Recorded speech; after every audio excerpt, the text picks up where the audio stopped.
देश अब विश्व गुरु बनने के नजदीक पहुंच गया है। जितना जहर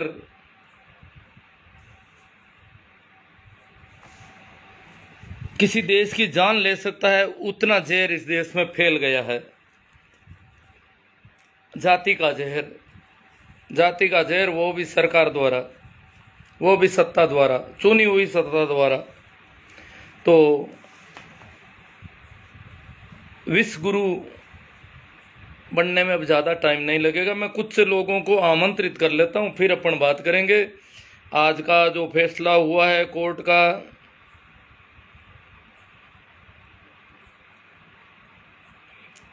103वें संविधान संशोधन को संवैधानिक माना है न्यायालय ने। EWS आरक्षण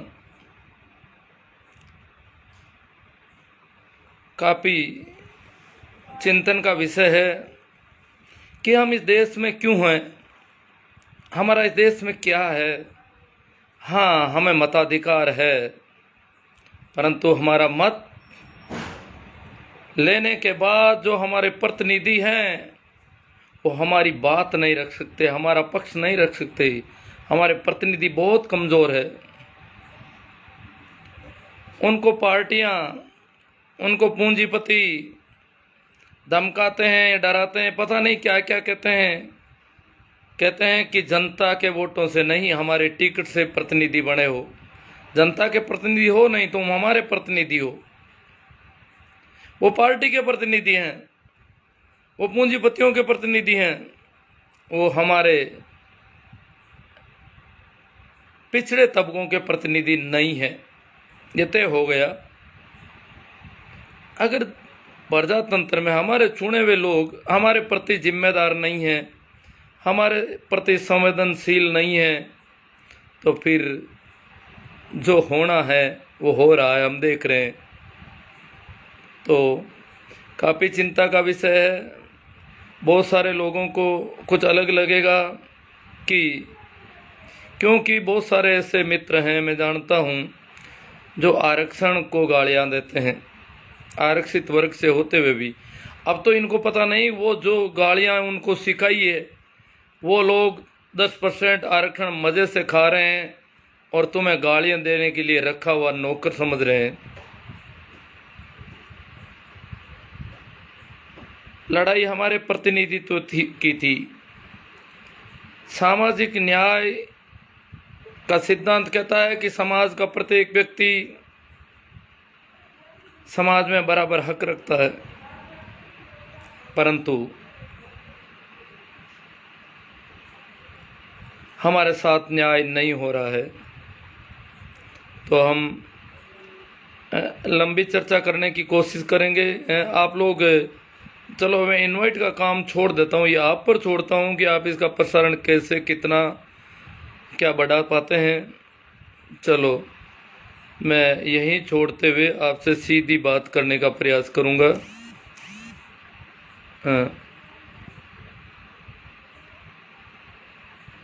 हाँ, हनुमान जी नागौरी जुड़ गए हैं। भाई शोभा राम जी खुड़कुड़िया, हाँ राम राम सा, सभी को राम राम, सभी को प्रणाम, सभी को नमस्कार। भाई बलवीर जी खोजा, हाँ नमस्कार जी। सहदेव जी बेड़ा, बीरबल जी कमेडिया, चैना राम जी सीरवी। भाई सहदेव जी बेड़ा, मैं अभी आपके YouTube पर बलाया के भागीरथ जी की कहानी सुनकर लाइव में आया हुआ हूँ। बहुत ही मेहनती और ईमानदार व्यक्तित्व के धनी भागीरथ जी को बहुत साधुवाद। हाँ, भागीरथ जी की कहानी जिन्होंने भी नहीं सुनी है, YouTube चैनल पर बहुत शानदार कहानी है। बहुत ही अलग अंदाज में किसी का जीवन है। एक हम डरते हैं कि लोग क्या कहते हैं, लोग क्या कहेंगे हमारे बारे में, लोग क्या सोचेंगे, परंतु पूरी दुनिया को, समाज का जो एक प्रेशर है आदमी के ऊपर, उसको इनकार करते हुए अपनी ही मर्जी से जिया एक आदमी पूरी जिंदगी। क्या क्या सुनना पड़ा होगा, सुनना क्या, कहने वाले कहते गए पर वहां कोई फर्क नहीं। हाथी जिस प्रकार चलता है अपनी चाल में और कुत्तों के भौंकने की परवाह नहीं करता है, पूरे समाज को कुत्तों की तरह भौंकता गया और वो अपनी मस्ती में, अपनी चाल में वैसे ही चलता गया जैसे हाथी चलता है और पीछे कुत्ते भौंकते हैं। इतनी ताकत का कोई आदमी हुआ था भागीरथ चौधरी बड़ाया। आपने नहीं सुनी है तो यूट्यूब चैनल पर भागीरथ चौधरी बड़ाया के नाम से सर्च कर लें भाई।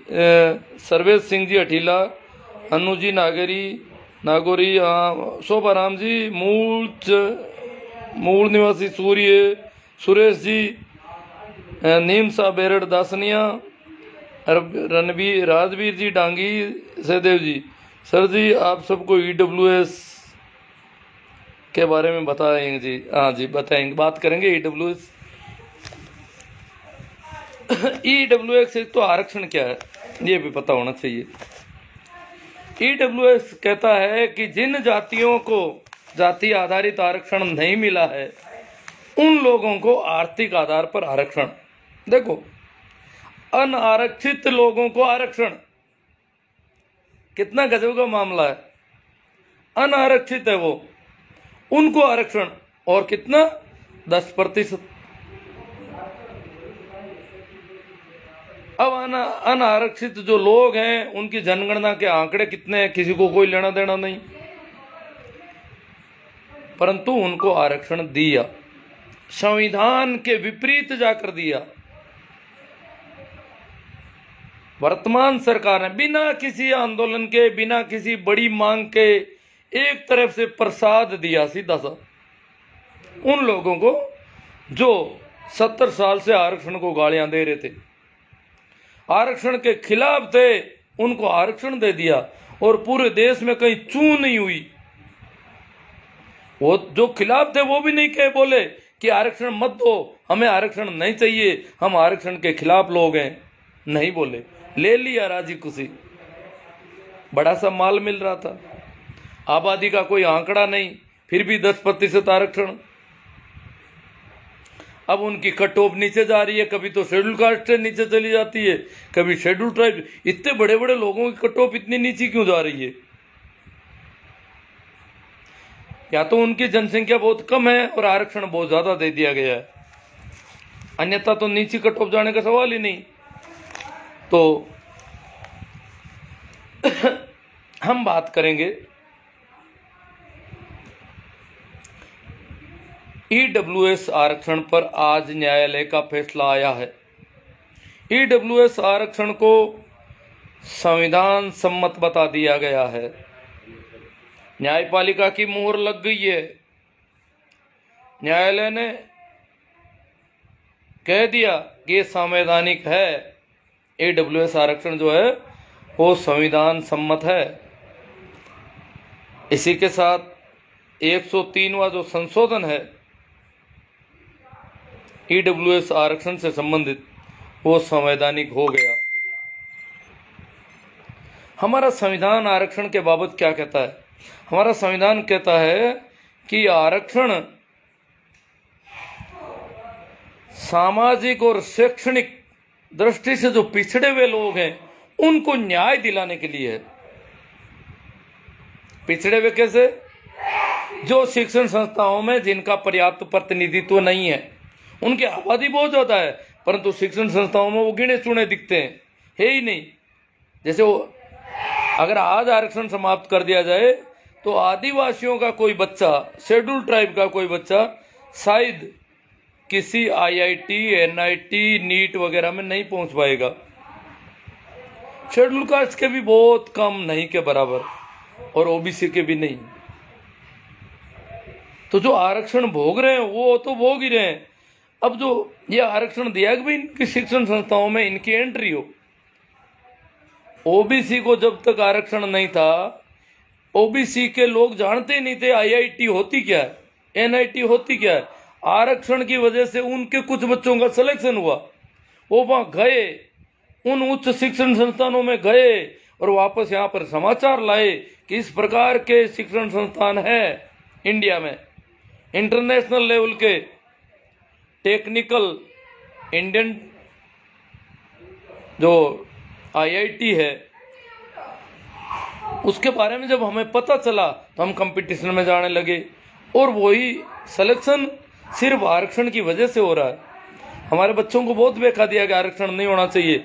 उनको ये पता नहीं है कि आज अगर आरक्षण खत्म कर दिया गया तो आईआईटी में, एनआईटी में, नीट में सिलेक्शन होने बंद हो जाएंगे।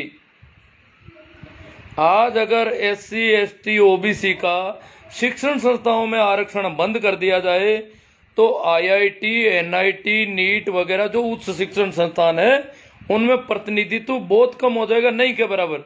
अभी भी कम है, आरक्षण के बावजूद पूरे नहीं पहुंच पा रहे हैं, फिर क्या हालत होगी। पता है आज जेईई मेन की कट ऑफ क्या रहती है? जनरल की कट ऑफ जब 100 से ऊपर होती है, जेईई मेन की 110, 115, 105, तो ओबीसी की होती है 70, 72, 75। इतना फर्क है, 1.5 गुना का फर्क है। अब बताओ आज अगर आरक्षण समाप्त कर दिया तो जेईई मेन क्वालिफाई करने के लिए ओबीसी के बच्चे को 110 लाने पड़ेंगे। हो गई दिक्कत। शेड्यूल कास्ट, शेड्यूल ट्राइब की 50-52 के आसपास रहती है। अब इन बच्चों को पता नहीं, जो मंदबुद्धि गोबर गणेश हैं, वो कहते हैं आरक्षण बंद करो, ये खराब है।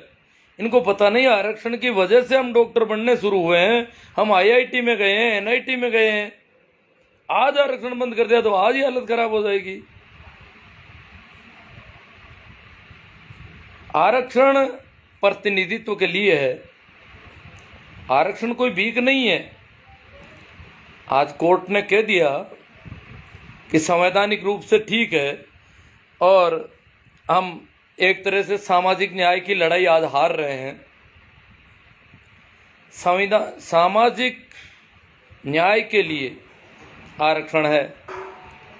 शैक्षणिक और सामाजिक दृष्टि से जो लोग पिछड़े हुए हैं, जिनका प्रतिनिधित्व तो नहीं है, जैसे आबादी कितनी है और वहां पर वो लोग कितने हैं। अब हम प्रतिनिधित्व के थोड़े थोड़े आंकड़े अपन चर्चा करेंगे। प्रतिनिधित्व कहाँ चाहिए? सरकार, प्रजातंत्र,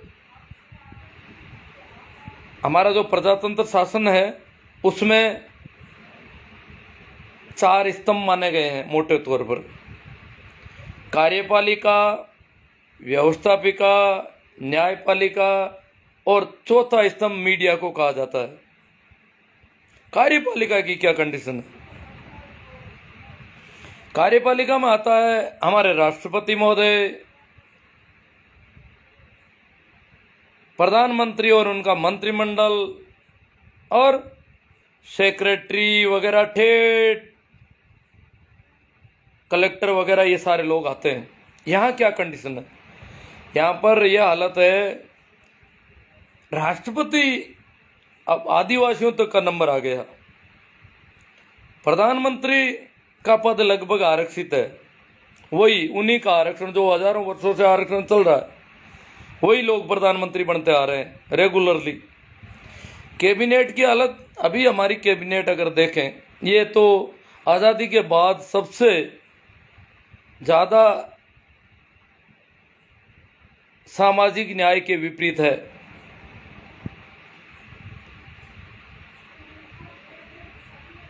सबसे ज्यादा अनीतिपूर्ण है एक तरह से देखा जाए तो, क्योंकि इस कैबिनेट में जो सरकार गठित की गई है उसमें केंद्रीय कैबिनेट में ओबीसी के एक भी आदमी को प्रतिनिधित्व तो नहीं दिया गया।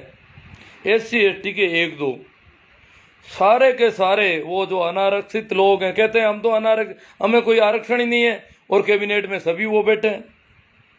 वो कहते हैं कि हमें आरक्षण नहीं है, इनका आरक्षण समाप्त करो। आरक्षण से क्या बन गया? कोई पुलिसिया बन गया, कोई पटवारी बन गया, कोई ग्राम सेवक बन गया। अरे कैबिनेट मिनिस्टर सारे के सारे तुम बन रहे हो, ये क्या है?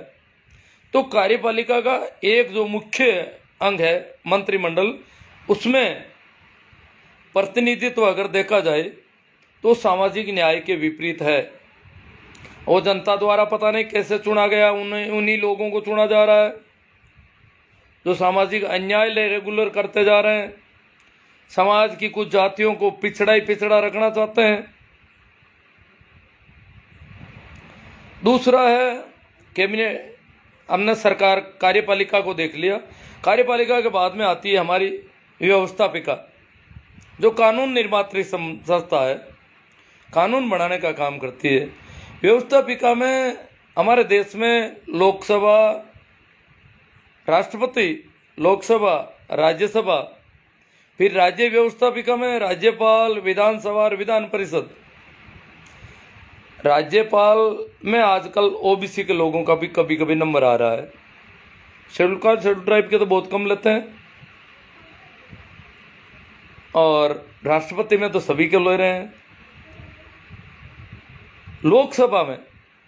लोकसभा में अनुसूचित जाति और जनजाति को उनकी जनसंख्या के अनुपात में प्रतिनिधित्व है, ओबीसी को नहीं मिल पा रहा है। उनका जो प्रतिनिधित्व है उसमें काफी लोग, जैसे एक दलित चिंतक होते थे उदित राज, ऐसे लोग चुने जाते हैं, परंतु वहां जाकर के उनके मुंह पर टेप बंधा जाती है। मुंह बिल्कुल बंद रखेगा, मेज थपथपाने का काम होगा। जैसे ही इशारा होता है मेज थपथपाओ, मेज थपथपाओ, जैसे ही शोरगुल करता है ध्वनि मत करना है, ध्वनि मत कर दो। ध्वनि मत के लिए मुंह की टेप खोल सकते हो, इसके अलावा कोई मुंह नहीं खोलेगा सत्ता पक्ष के लिए। बाकी सभी पार्टियां उनको, तो उनका वो लोकसभा में है, विधानसभा में है, राज्यसभा में और विधान परिषद में अनारक्षित वर्ग भरे बैठे हैं पूरे के पूरे। क्यों भाई? सामाजिक न्याय का तकाजा कहता है कि जिनकी जितनी आबादी, जिनकी जितनी संख्या भारी, उनकी उतनी हिस्सेदारी। तो हमारी हिस्सेदारी राज्यसभा में क्यों नहीं आती है? लोकसभा में जो कुछ आ रही है वो भी बड़ी मुश्किल से, वो भी क्यों? वो कहते हैं हमारी मेहरबानी, हमने टिकट दिया है, हमारी वजह से जीते हो, तुम जनता के प्रतिनिधि नहीं हो, तुम हमारे आदमी हो, हमने तुम्हें चुना है, हमने टिकट दिया तब जीते हो, चुप। तो जो जीत जाते हैं उनको चुप रखा जाता है कि तुम्हें जनता ने नहीं चुना है, हमने इस जाति का होने की वजह से तुम्हें ये टिकट दिया है ताकि उस जाति के वोट आराम से हमारी पार्टी को मिले। तो और विधान परिषद और राज्यसभा की स्थिति बहुत गड़बड़ है ही। व्यवस्थापिका के बाद में हम आते हैं, तो वहां पर संविधान संशोधन होते हैं, तो वो उनके कहने के अनुसार करने पड़ते हैं। फिर आती है न्यायपालिका। न्यायपालिका में कॉलेजियम सिस्टम, 200-250 न्यायिक घराने, सुप्रीम कोर्ट और हाई कोर्ट पर कब्जा, सामाजिक न्याय का वहां कोई नाम और निशान ही नहीं। समाज जो विभक्त हुआ है विभिन्न जातियों में, उनके प्रतिनिधित्व की वहां कोई आवश्यकता नहीं। न्यायपालिका में ऐसा कोई सिस्टम नहीं रखा, हमारे संविधान में भी नहीं है ऐसा कुछ कि न्यायपालिका में इस प्रकार से जो वंचित वर्ग हैं उनका प्रतिनिधित्व होना चाहिए। जो हाशिए पर हैं उनको भी न्यायपालिका में हिस्सेदारी मिलनी चाहिए, हक मिलना चाहिए, अधिकार मिलना चाहिए, वो नहीं है। चलो फिर आता है मीडिया। मीडिया पर सब पूरा का पूरा आरक्षण आप जानते हो किसका है। अगर कोई भूल चूक से आ गया तो वो बोली नहीं बोलेगा, उस दिन मीडिया हाउस से बाहर निकाल दिया जाएगा। तो मीडिया, ये आरक्षण का मामला है। तो अब जो हमारी सरकार है, वर्तमान सरकार, इसने ईडब्ल्यूएस आरक्षण दिया, बहुत ज्यादा जहर फैलाने का काम किया है। विश्वगुरु बनकर रहेगा ये देश। जिन लोगों का प्रतिनिधित्व था, पर्याप्त प्रतिनिधित्व सब जगह, उनको और आरक्षण दिया, ये कौन सा सामाजिक न्याय है?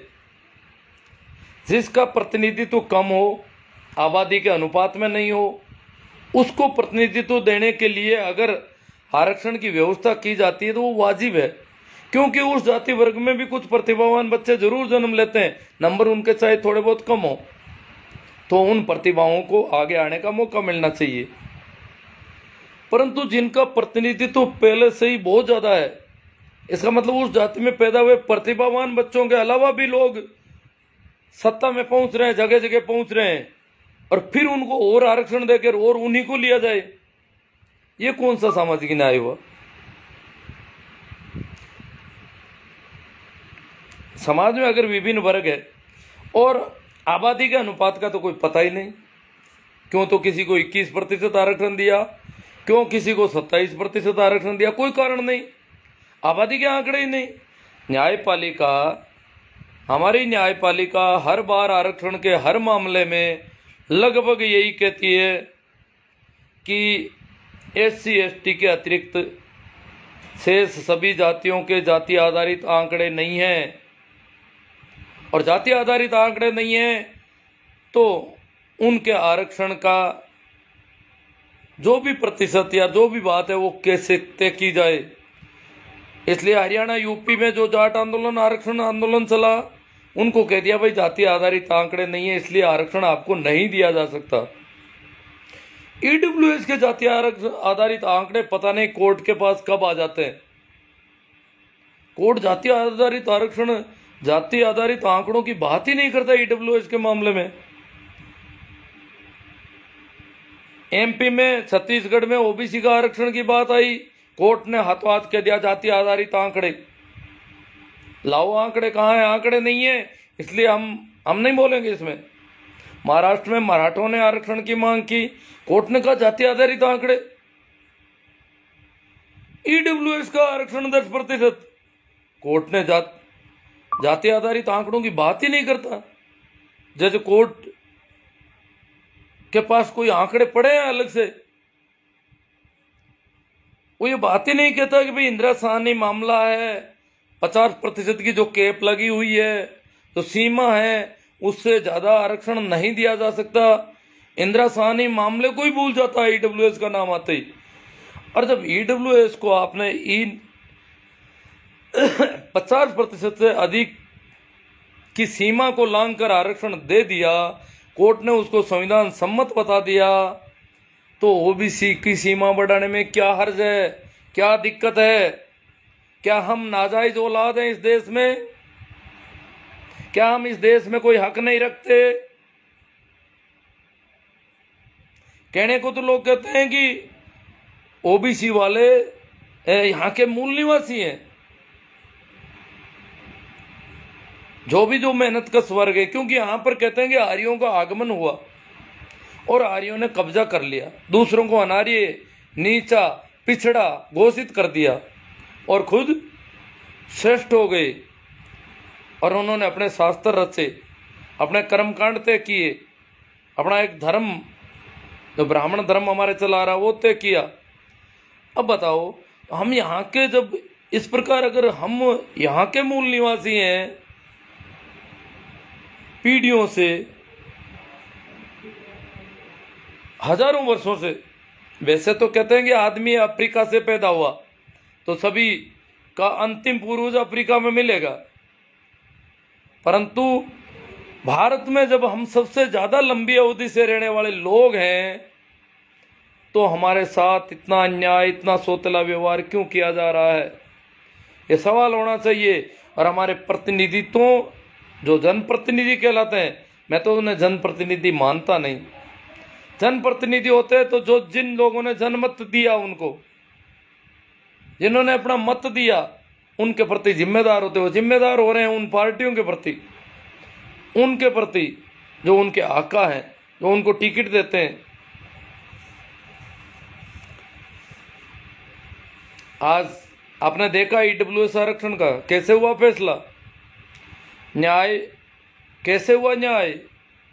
5 जजों की खंडपीठ, 5 जज है, उसमें बेंच है 5 जजों की, उसने फैसला सुनाया।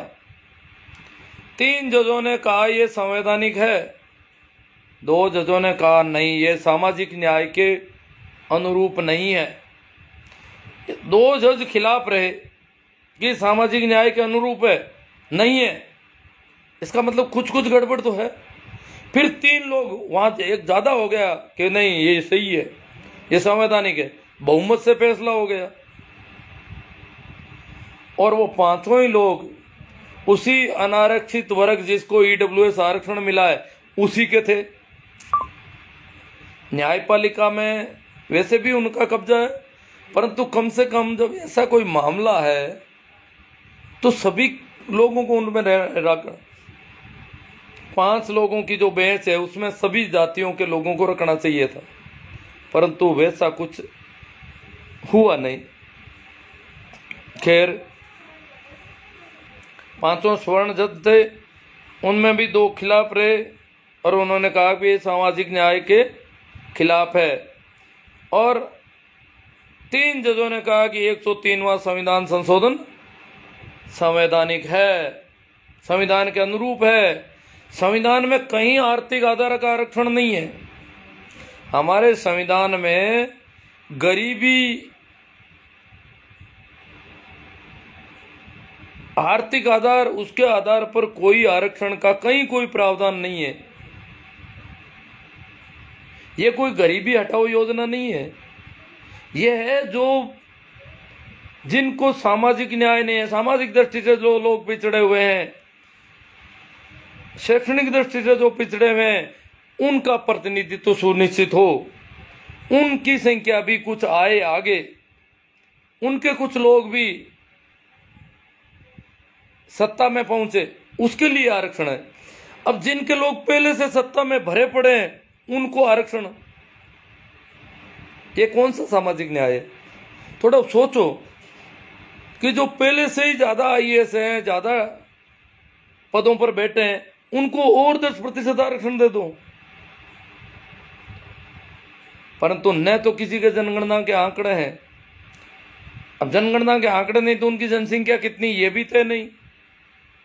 वैसे देखा जाता है तो ओबीसी की जनसंख्या 50% से अधिक है, ये हम छाती ठोक कर कह सकते हैं।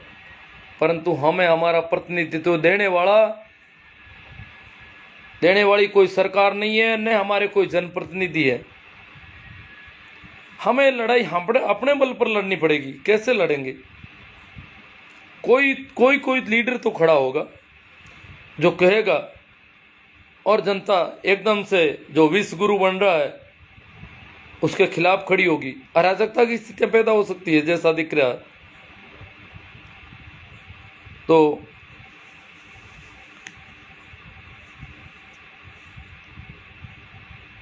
ईडब्ल्यूएस आरक्षण में 50% जो सीमा थी, उसकी संवैधानिक बाध्यता जो थी वो नजरअंदाज कर दी गई। कोर्ट ने इस बार नहीं दिया इंदिरा साहनी मामले का हवाला। कोर्ट बहुत ज्यादा समझदार हो गया। अब मैं यहाँ कुछ ठीक, हाँ, तो अपन काफी बात कर चुके हैं। अब कई तरह के लोग हैं, कुछ बेवकूफ हैं जो आरक्षण का लाभ ले चुके हैं, उनको दोबारा नहीं दिया जाए। तुम्हें क्या लेना पड़ी है भाई? वो उनके वर्ग का मामला है, वो जाने। दूसरे लोग क्यों पंचायती करेंगे? उसके घर में ऐसा नहीं होना चाहिए। उस वर्ग के लोग कहेंगे कि हमारे में से जिन्होंने पहले लाभ लिया उनको मत दिया जाए। क्यों? उनका अपना प्रतिशत है। आप बीच में कौन होते हो पंचायत के? परंतु ये तो लट रोकते हैं कहीं पेड़ पे जाकर, क्योंकि एक उनके विरोध में हवा पैदा करनी है, कैसे ही करके उनको आपस में लड़ाने की कोशिश करनी है।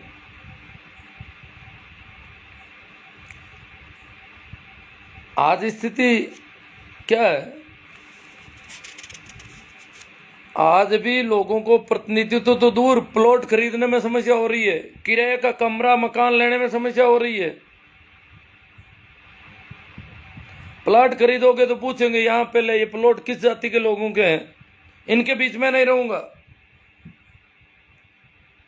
उन जाति वाले अगर ज्यादा पैसे देते हैं तो उनको वो बेचने वाला नहीं देता कि नहीं तुम्हें नहीं मिलेगा भाई, हमारे प्लॉट बुक हो चुके हैं, हमारी रेट अलग है। क्योंकि उसको पता है इस जाति को दे दिया तो यहां पर दूसरे लोग प्लॉट नहीं लेंगे। ये हालत है अभी भी इस देश में जाति आधारित मामले की। इतना भेदभाव, कमरा किराए लेना बड़ा मुश्किल मामला है। कई कहते हैं शिक्षा में आरक्षण दे दो, शिक्षा में भी नहीं है। अरे नंबर कम ज्यादा लाने से कोई प्रतिभा का फर्क थोड़ा ही पड़ता है। अगर किसी समाज में, जैसे भारत में 50% ओबीसी के लोग हैं, तो निश्चित रूप से 50% प्रतिभाशाली बच्चे ओबीसी में जन्म लेते हैं। तो 50% लोग होने चाहिए ओबीसी के सब जगह। क्योंकि प्रतिभावान बच्चे ये नहीं है कि प्रकृति, कुदरत प्रतिभावान बच्चे कुछ विशेष जातियों में पैदा करती हो, ऐसा कुछ नहीं है। हाँ, कुछ जातियों के बच्चों के नंबर ज्यादा आ जाते हैं, उसके कई कारण है। एक बच्चा वो है जिसकी माँ अनपढ़, बाप अनपढ़, घर में कोई बुआ आए, मामा आए, उसको भी कुछ पता ही नहीं क्या होता है, कोई जानता ही नहीं। जीजा आए तो उसको भी कोई पता नहीं। मैं मेरी बताता हूं, जब मैंने बीए किया, आप ताजुब करोगे, उस जमाने में बीएड को कोई नहीं जानता था। बीएड को भी हम लोग नहीं जानते थे, आज तो जानते हैं। तो मैं बीए का फाइनल पेपर दे के आ रहा हूं, और उस समय किसी ने आकर के कहा कि बीएड में पीटीईटी नाम का टेस्ट शुरू होगा इस साल। मैंने कहा भाई ये बीएड होती क्या है? उसने कहा ये तो टीचर ट्रेनिंग है। मैंने कहा नहीं भाई, एसटीसी होती है टीचर ट्रेनिंग, बीएड तो सुना ही नहीं नाम, क्योंकि बीएड होते ही नहीं थे गाँव में लोग। एसटीसी कुछ लोग कर लेते थे 11वीं पास करके, उस समय 11वीं थी हाई सेकेंडरी, और एसटीसी कर लेते हाथों हाथ। बाद में बीए करो, बीएड करो, ये तो गाँव में कोई और नहीं पता था उस जमाने में। तो मैंने कहा भाई ये कोई असली है, नकली है, फर्जी डिग्री? क्या नहीं, 2 इंक्रीमेंट एक्स्ट्रा मिलते हैं, पक्की डिग्री है, बराबर बीएसटीसी की बराबर ट्रेनिंग है मास्टरों की। फिर भी मैंने कई लोगों को और पूछा बीएड के टेस्ट में तो मैंने कहा मैं अपीयर हो जाऊंगा, परंतु पूछा कई लोगों ने कहा कि नहीं ये तो एकदम असली है, एसटीसी के बराबर है, ज्यादा ही है, कम नहीं है। तब जाके मुझे भरोसा हुआ कि ये बीएड कोई चीज है। और ये एनआईटी, आईआईटी, ये जो संस्थान है, इसका तो 10 साल पहले ही मुझे पता नहीं था। 10 साल पहले, मैं लंबे समय से टीचर हूं, फिर भी पता नहीं था। 10 साल पहले यही हालात थी। मुझे किसी ने बताया कि कोटा में तैयारी करते हैं, आपका बच्चा 10वीं पास कर लिया, आप भी गणित में अच्छा है, इसको ले जाओ आईआईटी, एनआईटी, वहाँ से बीटेक होती है। मैंने कहा भाई ये क्या चीज़, बीटेक? हम तो ये जो डिप्लोमा है पॉलिटेक्निकल का, इसको हम जानते थे, बीटेक वगैरह को भी नहीं जानते थे। ये 10 साल पहले जब मुझे पता चला, मैं कोटा गया, लोगों को तैयारी करते देखा, तब पता चला। और वहाँ गया तो मैंने क्या देखा? मैंने देखा कि मैं पढ़ा लिखा भले ही हो, परंतु मैं फिजिक्स केमिस्ट्री नहीं जान रहा था। और पड़ोस में एक बच्चे के नानी साथ में रहती थी, नानी एमएससी थी, उस बच्चे की नानी एमएससी, और मेरे बच्चे की माँ अंगूठा छाप। मेरे बच्चे का बाप जरूर टीचर है, परंतु उसको फिजिक्स केमिस्ट्री के मैथ्स का वो नॉलेज नहीं जो उसकी नानी को। अब बताओ, जिसकी नानी एमएससी है वो तो बीटेक को आज से 30 साल 40 साल पहले भी जानते थे, आईआईटी को भी जानते थे, आईआईटी में जाते थे वो लोग, आईआईटी एनआईटी में वही भरे रहते थे पूरे के पूरे। हमारा तो कोई था ही नहीं कहीं। तो प्रतिभावान बच्चे क्या हमारे इन जातियों में, इन गांवों में क्या पैदा नहीं होते, जो ये ऐसा माहौल बना रहे हैं कि अयोग्य लोग आ रहे हैं आरक्षण की वजह से? प्रतिभाएं प्रत्येक जाति में बराबर अनुपात में जन्म लेती है। नंबर उस जाति के जो टॉपर बच्चे हैं वो लिए जाने चाहिए, वो प्रतिभावान है तभी तो उस जाति में टॉप के अंक ला रहे हैं वो। बाकी उनसे compete, क्योंकि उनसे प्रतियोगिता हम नहीं कर पाएंगे। हमारे हाथ पैरों में जंजीरें डाली हुई है, हमें पढ़ने से हजारों वर्षों से रोका हुआ था। और वो धावक हैं, पहले पुराने धावक हैं, उनके दादा परदादा भी आगे जाते थे। तो धावकों के साथ जिनके पैर बंधे हुए थे उनको नहीं दौड़ाना चाहिए, ये अन्यायजनक है। हम हमारी चाल से चल पाएंगे। हमारे में से जो टॉपर है वो प्रतिभाशाली है, उसके नंबर उससे 20 कम है तो भले ही हो।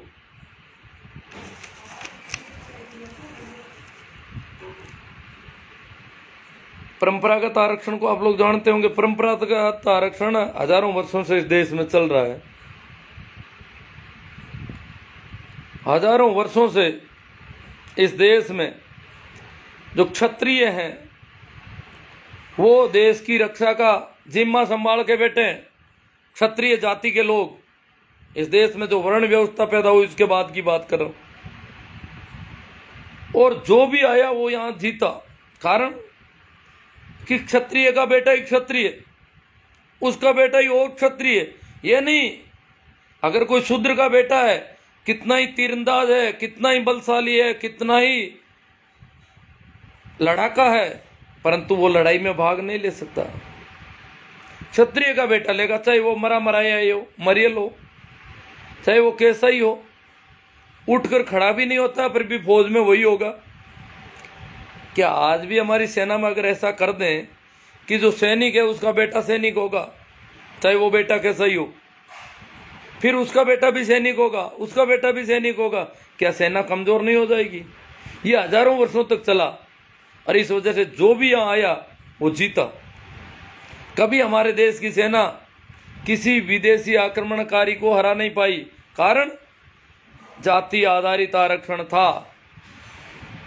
सेना में जाति आधारित आरक्षण था कि जो सैनिक है, क्षत्रिय है, उसका बेटा क्षत्रिय होगा, और जो क्षत्रिय है उसका पोता भी क्षत्रिय होगा, चाहे वो मरियल भी है, चाहे वो काणा भी है, चाहे वो कैसा भी है, चाहे वो हाथ में तलवार को पकड़ना भी नहीं जानता है, परंतु लड़ने के लिए उसको तलवार पकड़ाई जाएगी, कैसे भी पकड़ ले। अब वो अगले के काम आएगी तलवार के, इसके काम आएगी। जो तलवार को पकड़ना ही नहीं जाता वो तलवार लेकर गया। वहां बाहर से अनुभवी सैनिक आए, 12,000 सैनिक बाबर की सेना में थे और भारत की सेना में 1.5 लाख सैनिक थे। पानीपत के द्वितीय युद्ध में 12,000 लोग आराम से जीत गए। हमने तलवारें किन के हाथों में पकड़ा दी? सैनिकों के बेटे, पोते, पड़पोते, उन्हीं क्षत्रियों के हाथों में। वो तलवार पकड़ना ही नहीं जानते थे। हमने प्रशिक्षण की जरूरत नहीं समझे, हमने जाति आधारित आरक्षण को महत्व दिया कि उस जाति के लोग ही लड़ेंगे, और वो पता नहीं उनकी तलवारें उन्होंने छीन ली होगी और इन्हीं की गोमती ये भाग खड़े हुए। इस प्रकार देश हर लड़ाई को हारता गया। यही व्यवस्था ज्ञान के मामले में हुई, विज्ञान के मामले में हुई। ब्राह्मण का बेटा ब्राह्मण, जो बुद्धिमान है, विद्वान है, आज अगर कहते हैं कि प्रोफेसर है, कौन सा, केमिस्ट्री का प्रोफेसर, इसका बेटा भी केमिस्ट्री का प्रोफेसर होगा, उसका बेटा भी केमिस्ट्री का प्रोफेसर होगा, ये क्या है? क्या ये ठीक होगा? क्या हो गया हमारी यूनिवर्सिटी की हालत? ये हुआ ब्राह्मण का बेटा ब्राह्मण, वही ज्ञानी है, वही बताएगा आपको, आपको क्या करना है, क्या नहीं करना है, मकान बनाना है कि नहीं बनाना है, मकान की नींव किस तारीख को रखनी है, खेत में क्या बोना है, भैंस रखनी है, भेड़ रखनी है, पशुपालन में कौन से पशु में आपको ज्यादा फायदा होगा, ये वो तय करेगा। किसकी शादी किसके साथ करनी है वो तय करेगा। ये सारा वो कौन? वो ब्राह्मण, उसका बेटा भी ब्राह्मण, वो ज्ञानी है इसलिए उसका बेटा भी ज्ञानी है, उसका पोता भी ज्ञानी है, और वो लोग देश को आंकते गए। ये है परंपरागत आरक्षण। समझ में आ गया ना? एक बार और बता दूं, कुछ लोग कट गए लगते हैं मुझे। परंपरागत आरक्षण क्या है, इस पर थोड़ी चर्चा करेंगे हम। परंपरागत आरक्षण इस देश में हजारों वर्षों से है। जैसे इस देश को 4 वर्णों में बांटा गया, ब्राह्मण, क्षत्रिय, वैश्य और शूद्र। ब्राह्मण का मतलब है बहुत ज्ञानी आदमी, बहुत समझदार आदमी, और वो सब लोगों को समझ देगा। जिनको पता नहीं है वो उनसे पूछने जाएंगे कि हमें क्या करना है, महाराज बाप जी आप बताओ क्या करें क्या नहीं करें, वो सबको सलाह देगा, और वो जो कहेगा वैसा लोग करेंगे। बाकी वाले लोगों को खुद कुछ नहीं करना है, उसको पूछ कर काम करना है। वो ज्ञानी है, उसका बेटा भी ज्ञानी होगा, ब्राह्मण का बेटा ब्राह्मण ही होगा। अभी अगर ऐसा आरक्षण लागू कर दे जो पुराना था, तो केमिस्ट्री का जो प्रोफेसर है उसका बेटा केमिस्ट्री का प्रोफेसर होगा। जाति आधारित कर दो आरक्षण। ब्राह्मण का बेटा ब्राह्मण, ब्राह्मण यानी ज्ञानी, ज्ञानी का बेटा ज्ञानी होगा, उसका बेटा पोता भी ज्ञानी होगा, तो केमिस्ट्री का प्रोफेसर का बेटा केमिस्ट्री का प्रोफेसर होगा। फिजिक्स के प्रोफेसर का बेटा फिजिक्स का प्रोफेसर होगा, उसका पोता भी होगा फिजिक्स का प्रोफेसर। क्या इस प्रकार का आरक्षण करते हैं तो हमारी यूनिवर्सिटियों की क्या हालत होगी? ये हजारों वर्षों तक चला कि ब्राह्मण का बेटा ब्राह्मण है, आपको कोई भी जरूरत है, आपको खेती में कौन सी खेती करनी है, कौन सी नहीं करनी है, क्या खाना है, क्या पहनना है, क्या पीना है, कब शादी करनी है, कब मकान बनाना है, कैसा मकान बनाना है, क्या करना, हर चीज का किसी को पूछोगे तो एक ही मात्र ज्ञानी आदमी है, ब्राह्मण। और ब्राह्मण ज्ञानी है तो उसका बेटा भी ब्राह्मण, वो भी ज्ञानी, उसका पोता भी ब्राह्मण, वो भी ज्ञानी। और उनसे पूछते जाओ, हजारों वर्षों तक पूछ पूछ के काम किया हमने। मैं छोटा था तो पशु खरीदने में पूछते थे, खेत में क्या खेती करनी है वो सभी किसान पूछने जाते थे महाराज के घर पे कि महाराज क्या बताओ उस खेत में क्या बोऊं, बरसात कब होगी, ये महाराज से पूछते थे, सारी चीजें उनसे पूछते थे। सिर्फ जाति के आधार पर आरक्षण था वो, और उसको 1 रुपया देते थे उस जमाने में। ऐसा जाति आधारित आरक्षण हजारों वर्षों तक चला ब्राह्मण का। परंपरागत आरक्षण में दूसरे आरक्षण की मैं बात करूंगा, क्षत्रिय का आरक्षण। जो क्षत्रिय है, लड़ाका है, योद्धा है, उसका बेटा भी योद्धा होगा, उसका पोता भी योद्धा होगा। चाहे वो कितना ही कमजोर, हड्डी पसली एक ही हो उसकी, पर वो योद्धा ही माना जाएगा। क्षत्रिय का बेटा क्षत्रिय, उसका पोता क्षत्रिय, ये हजारों वर्षों तक चला। आज अगर कह दे जो सैनिक है उसका बेटा सैनिक होगा, चाहे वो कैसा भी हो, मरेल भी क्यों ना हो, उसका पोता भी सैनिक होगा, उसका पोता भी सैनिक होगा। हजारों वर्षों तक इस प्रकार सेना तैयार की गई इस देश की। सिर्फ क्षत्रिय के अलावा किसी के हाथ में तलवार नहीं दी गई, किसी के हाथ में तीर, किसी के हाथ में भाला नहीं दिया गया। अब बताओ, जो हो सकता है उसकी 10 पीढ़ी पहले कोई आदमी योद्धा होगा, तलवार चलाता होगा, तीर चलाता होगा, भाला फेंकता होगा। अब 10वीं पीढ़ी का लड़का, उसकी औलाद भाला पकड़ना भी नहीं जानती, उसको भाला पकड़ा दिया कि जाओ देश की तरफ से लड़ाई लड़ो। लड़ाइयाँ कैसी हुई? हूण आए वो जीते, मंगोल आए वो जीते, गोरी गजनी जो भी आया आराम से जीत गया। यहाँ की बड़ी बड़ी सेनाओं को थोड़े थोड़े लोगों ने, मुट्ठी भर लोगों ने हराया। कारण जाति आधारित आरक्षण था सेना में। वही आरक्षण जैसे अभी कहते हैं ना, प्रोफेसर फिजिक्स मैथमेटिक्स का प्रोफेसर है, उसका बेटा ही मैथमेटिक्स का प्रोफेसर होगा, और पोता भी होगा और पोती भी होगी, फिर आगे भी। तो वैसा ही सेना में था, और हमारा देश सदैव हारता गया। और इन ब्राह्मणों ने, इनको पूछ पूछ के हमने काम किया तो हमारी हालत क्या हो गई। विज्ञान को हमने साथ नहीं लिया। इसी प्रकार व्यापार में वैश्यों का आरक्षण, यह आरक्षण हजारों वर्षों तक चला। वो आरक्षण आज भी चल रहा है। आज भी सत्ता में, केंद्र में बैठे हुए सारे वो लोग, वही लोग आज सत्ता पर कब्जा किए बैठे हैं, पूरी सत्ता पर। उसको कोई नहीं कहता कि उसको हटाओ। सभी जातियों का बराबर प्रतिनिधित्व होना चाहिए सब जगह। जो भी जातियों के अलग अलग वर्ग हैं, उनका सबका कार्यपालिका में, न्यायपालिका में, विधायिका में, सब जगह प्रतिनिधित्व हो, ये कोई बात ही नहीं करता। तो जो परंपरागत आरक्षण, आपके समझ में आ गया, परंपरागत आरक्षण और संवैधानिक आरक्षण।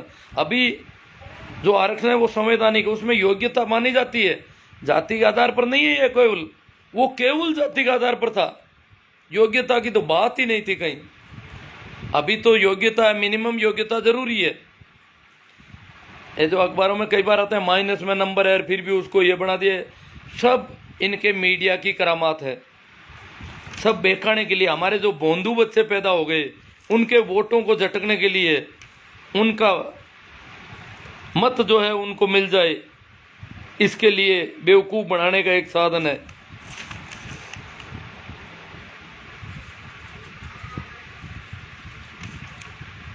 अब कहते हैं कि अब आरक्षण, जैसे राजनीति में आरक्षण 10 वर्ष के लिए था हमारे देश में, 10 वर्ष के बाद में इसकी जरूरत नहीं है कायदे से। परंतु अगर ये हाथ हटा दिया जाए तो शेड्यूल कास्ट के कितने सांसद बनेंगे इस देश में, शेड्यूल ट्राइब के कितने सांसद बनेंगे, क्या हालत हो जाएगी, कितने एमएलए बनेंगे। आज जो नाम मात्र के बनते हैं, मैं थपथपाते हैं उनके पक्ष में, हालांकि वो एक तरह से नपुंसक लोग हैं, उन्हीं को चुना जा रहा है, क्योंकि किंग मेकर की भूमिका में वो लोग होते हैं सभी पार्टियों में। तो वही उनको, वो एक तरह से जनप्रतिनिधि मेकर का काम भी करते हैं।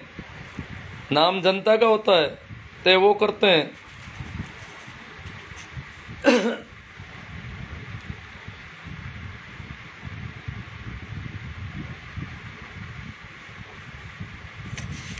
तो अब मैं ज़्यादा तो बातें क्यों न करूं, काफ़ी हो गई होगी और वैसे खूब बातें हो सकती है।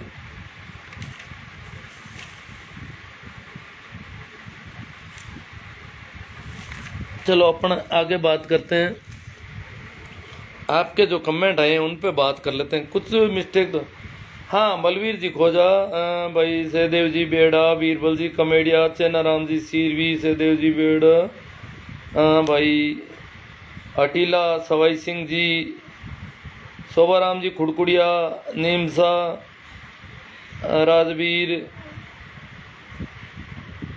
रमेश जी तंवर, अंग्रेजों को मालूम था कि ब्राह्मणों में न्यायिक चरित्र नहीं होता है।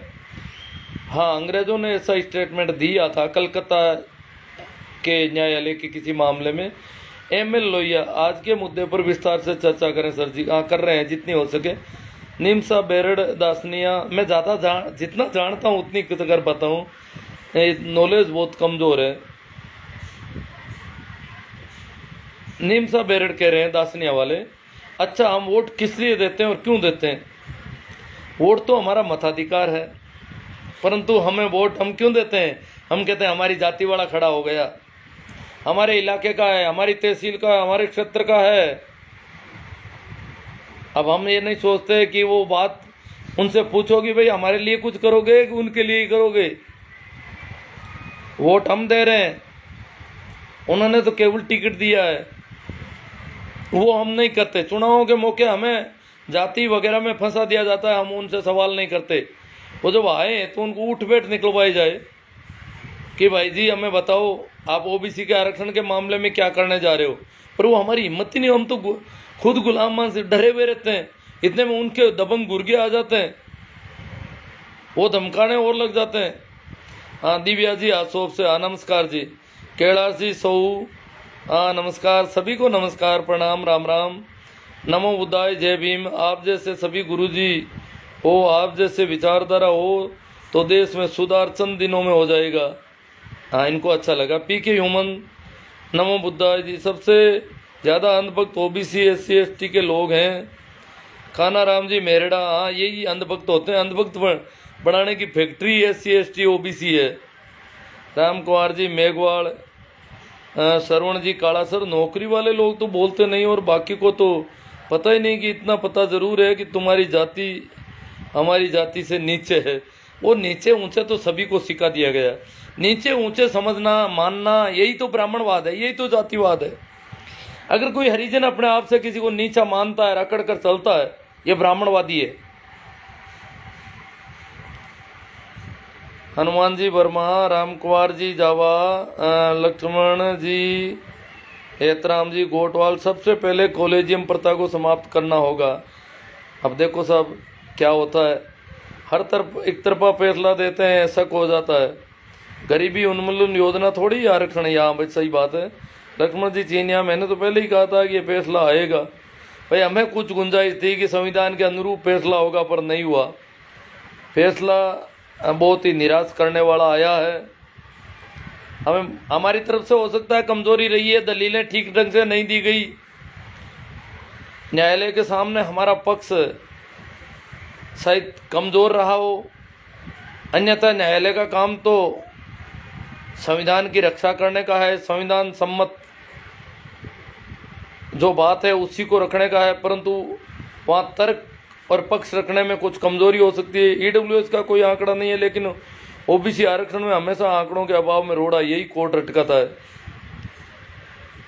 जातिगत जनगणना होनी चाहिए। अब देखो कई बातें अभी तक होनी चाहिए, पर करे कौन, हमारी सुने कौन? हमारे में से ही बहुत सारे लोगों को बेवकूफ़ बना रखा है, भोंदू बना रखा है। इतना सुविधाएं और आधार पर नंबर कम ज़्यादा होते हैं। हाँ, नंबर तो कम ज़्यादा सुविधाओं के। पक्का राम जी परमार सही कहा है, बात सत्य है। इतना खेल में भी यही हाल है। एकलव्य का उदाहरण दे रहे हैं, एकलव्य वाला मामला है ही। फिर भारत के इतिहास में इस खास लोगों को महत्व दिया गया है मीडिया में, ये देखो। लेकिन OBC को मंदिर चाहिए, नौकरी नहीं। भाई मदन लाल जी गोदारा चौधरी कहते हैं OBC वालों को बजाते रहो घंटा। हाँ, ओबीसी वाले मंदिर के मामले में क्यों मंदिर में ओबीसी को घुसने दिया जा रहा है? आजकल ओबीसी को लगभग सभी मंदिरों में एंट्री मिल रही है आराम से। अब तो शेड्यूल कास्ट को भी मिलने लगी, वो भी हो जाएंगे घंटा बजाने में। घंटा मिल गया तो घंटा बजाएंगे। अब मंदिर में घुसते हैं तो बड़े खुश महसूस होते हैं अपने आप में, जो एक तरह से उनका कारागृह है। कानाराम जी गुरु जी को धन्यवाद दे रहे हैं। कानाराम जी, लोहिया जी, किसानों के अनाज की खरीदारी व्यापारी मनमानी कर रहे हैं। ओबीसी एससी का कोई नेता नहीं है, सब चमचे हैं। हाँ, ये आगे बेचारे चमचागिरी करके काम पार लाते हैं अपना, अपनी रोटी सीखती है मुश्किल से इनसे। तो भंवर राम जी कीचड़, इससे अच्छा तो ये एससी एसटी ओबीसी वाले चुनाव लड़ना ही बंद कर दे। वहाँ जाके जब मेज ही तपतपानी हिंजड़ों की तरह, तो क्यों जाते हो वहाँ? हेतराम जी गोठवाल, गुरु ट्विटर पर भी आओ कभी। आज जी मैं जानता नहीं उसकी टेक्निक, सारा काम देखो। मेरी आंखें इतनी थोड़ी काम करती है, कानों से पहले भी बेरा हो रखा हूँ। धन्यवाद आपका, जियो हजारों साल। बुद्धाराम मेघवाल कह रहे हैं करसिंहपुरा से। हाँ ठीक है साहब, धन्यवाद आप सभी का, आभार। आपने सुना। मेरा यूट्यूब चैनल भी जरूर देख लेना। ये वीडियो ज़्यादा से ज़्यादा शेयर करो, बड़े बड़े ग्रुपों में शेयर करो। यूट्यूब चैनल के जो है, यूट्यूब चैनल अगर देखो और आपको पसंद आए तो लाइक करो, कमेंट करो, इसका लिंक शेयर करो, ताकि ज़्यादा लोगों को पता चले कि ऐसी कोई बात हो रही है। क्योंकि मेरे यूट्यूब चैनल में आप देखोगे तो बहुत ही अलग तरह की बातें मिलेगी आपको। मेहराम जी चौधरी आए हैं, बहुत सारे लोग हैं, अभी पता नहीं कितने कमेंट पीछे छूट गए हों। मैं यहीं से मेरी बात को समाप्त करता हुआ आपसे विदा लेता हूं आज की, कि आप इस प्रसारण को आगे बढ़ाने में अपना पूरा सहयोग देंगे। सुरेंद्र जी खर्रा टोंक से अब जुड़े हैं, पता नहीं खर्रा साहब का चर्चा तो जितनी होनी थी कर ली हम लोगों ने। आप शायद पहली बार आए हैं मेरे लाइव में, मुझे लग रहा है। धन्यवाद आपका। ठीक लगे तो शेयर करना। आखिर में एक बार फिर आप सभी को प्रणाम, नमस्कार, राम राम।